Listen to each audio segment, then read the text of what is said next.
Apple iPhone 11, 11 Pro, iPhone 11 Pro Max and Apple Watch Series 5। ਜੀ ਹਾਂ, ਸਾਡੇ ਕੋਲ ਹੈ ਇੰਡੀਅਨ ਸਟਾਕਸ ਵਿੱਚ Apple ਦੇ ਨਿਊ ਪ੍ਰੋਡਕਟਸ ਜੋ ਕਿ Apple ਨੇ ਲਾਂਚ ਕੀਤੇ ਹਨ 27th ਨੂੰ ਇੰਡੀਆ ਵਿੱਚ। ਤੇ ਆਓ ਦੇਖਦੇ ਹਾਂ ਕੀ ਹੈ ਇੰਡੀਆ ਵਿੱਚ ਇਸ ਦਾ ਬਾਕਸ ਕੰਟੈਂਟ ਤੇ ਨਾਲ ਹੀ ਕਰਾਂਗੇ ਅਨਬਾਕਸਿੰਗ ਤੇ ਕੁਇਕ ਰਿਵਿਊ। ਤੁਸੀਂ ਦੇਖ ਰਹੇ ਹੋ ਫਾਰਵਰਡ ਟੈਕ ਤੇ ਆਓ ਸ਼ੁਰੂ ਕਰਦੇ ਹਾਂ।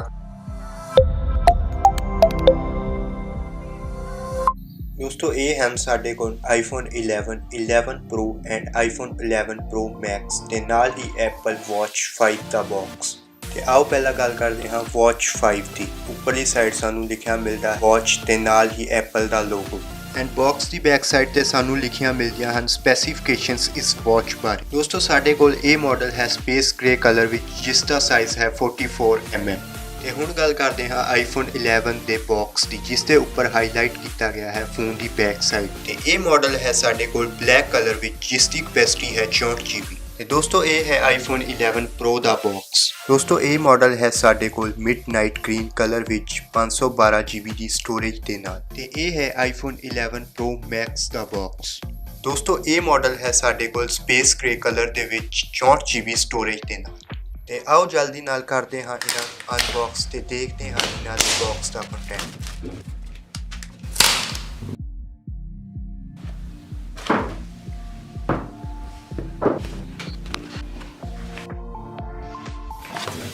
दोस्तों बॉक्स ਨੂੰ ਓਪਨ ਕਰਦਿਆਂ ਹੀ ਸਾਨੂੰ ਮਿਲਦਾ ਹੈ iPhone 11, iPhone 11 Pro and iPhone 11 Pro Max ਤੇ ਫੋਨ ਨੂੰ ਰੱਖਦੇ ਹਾਂ ਸਾਈਡ ਤੇ ਦੇਖਦੇ ਹਾਂ ਕੀ ਹੈ ਹੋਰ ਇਸ ਬਾਕਸ ਵਿੱਚ। ਤੇ ਇਸ ਦੇ ਨੀਚੇ ਸਾਨੂੰ ਮਿਲਦੀ ਹੈ ਕੁਇਕ ਯੂਜ਼ਰ ਗਾਈਡ। ਤੇ ਦੋਸਤੋ ਇਹ ਹੈ Apple Watch 5 ਜਿਸ ਨੂੰ ਰੱਖਿਆ ਗਿਆ ਹੈ ਇੱਕ ਪਾਊਚ ਦੇ ਵਿੱਚ ਤੇ ਇਸ ਦੇ ਨਾਲ ਹੀ ਰੱਖੀ ਹੋਈ ਹੈ ਇਸ ਵਾਚ ਦੀ ਕੁਇਕ ਯੂਜ਼ਰ ਗਾਈਡ। ਹੁਣ ਗੱਲ ਕਰਦੇ ਹਾਂ ਚਾਰਜਿੰਗ ਅਡੈਪਟਰਸ ਦੀ। ਦੋਸਤੋ iPhone 11 ਦੇ ਬਾਕਸ ਵਿੱਚ ਸਾਨੂੰ ਮਿਲਦਾ ਹੈ 5 ਵਾਟਸ ਦੀ ਆਊਟਪੁੱਟ ਵਾਲਾ ਚਾਰਜਿੰਗ ਅਡੈਪਟਰ। ਦੋਸਤੋ iPhone 11 Pro and Pro Max ਦੇ ਬਾਕਸ ਵਿੱਚ ਸਾਨੂੰ ਮਿਲਦਾ ਹੈ 18 ਵਾਟ ਆਊਟਪੁੱਟ ਵਾਲਾ ਫਾਸਟ ਚਾਰਜਿੰਗ ਅਡੈਪਟਰ ਜੋ ਕਿ ਸਪੋਰਟ ਕਰਦਾ ਹੈ ਟਾਈਪ C ਚਾਰਜਿੰਗ ਕੇਬਲ। ਤੇ ਵਾਚ ਦੀ ਬਾਕਸ ਵਿੱਚ ਵੀ ਸਾਨੂੰ ਮਿਲਦਾ ਹੈ ਸੇਮ 5 ਵਾਟ ਆਊਟਪੁੱਟ ਵਾਲਾ ਚਾਰਜਰ। ਤੇ ਦੋਸਤੋ ਇਹ ਹੈ ਵਾਚ ਦਾ ਮੈਗਨੈਟਿਕ ਚਾਰਜਰ ਵਾਚ ਨੂੰ ਚਾਰਜ ਕਰਨ। ਤੇ ਇਸ ਦੇ ਨੀਚੇ ਹੀ ਸਾਨੂੰ ਮਿਲਦਾ ਹੈ ਇੱਕ ਹੋਰ ਬਾਕਸ ਜਿਸ ਦੇ ਵਿੱਚ ਹੈ ਵਾਚ ਦਾ ਬੈਂਡ ਬਲੈਕ ਕਲਰ ਵਿੱਚ। ਦੋਸਤੋ ਹੁਣ ਗੱਲ ਕਰਦੇ ਹਾਂ ਆਈਫੋਨਸ ਦੇ ਹੈਡਫੋਨਸ ਦੀ ਜੋ ਕਿ ਹੈ ਤਿੰਨਾਂ ਮਾਡਲਾਂ ਵਿੱਚ ਸੇਮ ਤੇ ਇਹ ਸਪੋਰਟ ਕਰਦੇ ਹਨ ਲਾਈਟਨਿੰਗ ਕੇਬਲ ਤੇ ਇਸ ਦੇ ਨੀਚੇ ਸਾਨੂੰ ਮਿਲਦੀਆਂ ਹਨ ਚਾਰਜਿੰਗ ਕੇਬਲਸ।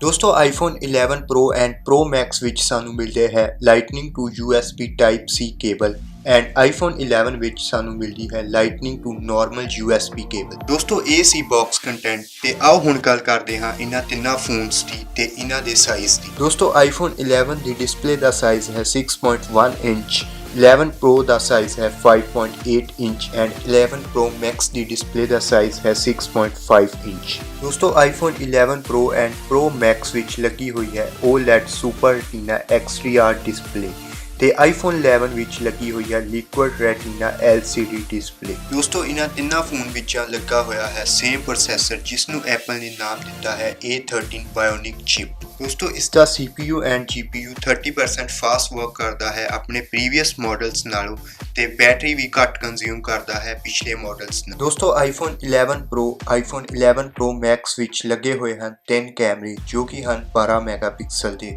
ਅਤੇ ਹਨ wide, ultra wide and telephoto camera. iPhone 11 ਵਿੱਚ ਸਾਨੂੰ ਮਿਲਦੇ ਹਨ 2 ਕੈਮਰੇ 12 ਮੈਗਾਪਿਕਸਲ ਦੇ ਜੋ ਕਿ ਹਨ wide and ultra wide camera. Telephoto camera ਸਾਨੂੰ iPhone 11 ਵਿੱਚ ਨਹੀਂ ਮਿਲਦਾ। तो ਇਹਨਾਂ ਤਿੰਨਾਂ ਮਾਡਲਸ ਵਿੱਚ ਸਾਨੂੰ ਮਿਲਦਾ ਹੈ true depth front facing camera ਜੋ ਕਿ ਹੈ 12 ਮੈਗਾਪਿਕਸਲ ਦਾ।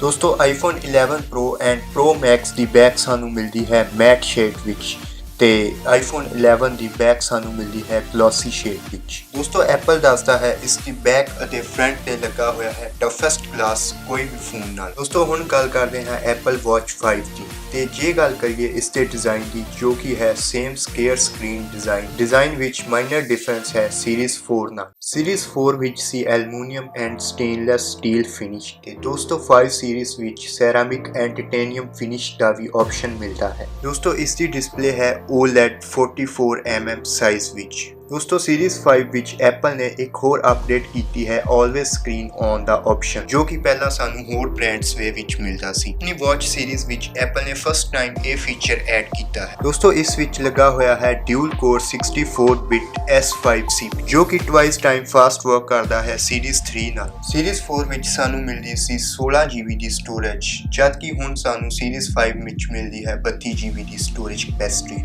ਤੇ ਦੋਸਤੋ ਇਹ ਸੀ ਐਪਲ ਦੇ ਨਿਊ ਪ੍ਰੋਡਕਟਸ ਦੀ ਅਨਬਾਕਸਿੰਗ। ਦੋਸਤੋ ਕਿੱਦਾਂ ਦੀ ਲੱਗੀ ਤੁਹਾਨੂੰ ਇਹ ਅਨਬਾਕਸਿੰਗ ਵੀਡੀਓ, ਤੇ ਕਮੈਂਟ ਕਰਕੇ ਜਰੂਰ ਦੱਸਿਓ ਤੇ ਨਾਲ ਹੀ ਸਾਡੇ ਚੈਨਲ ਨੂੰ ਜਰੂਰ ਸਬਸਕ੍ਰਾਈਬ ਕਰਿਓ।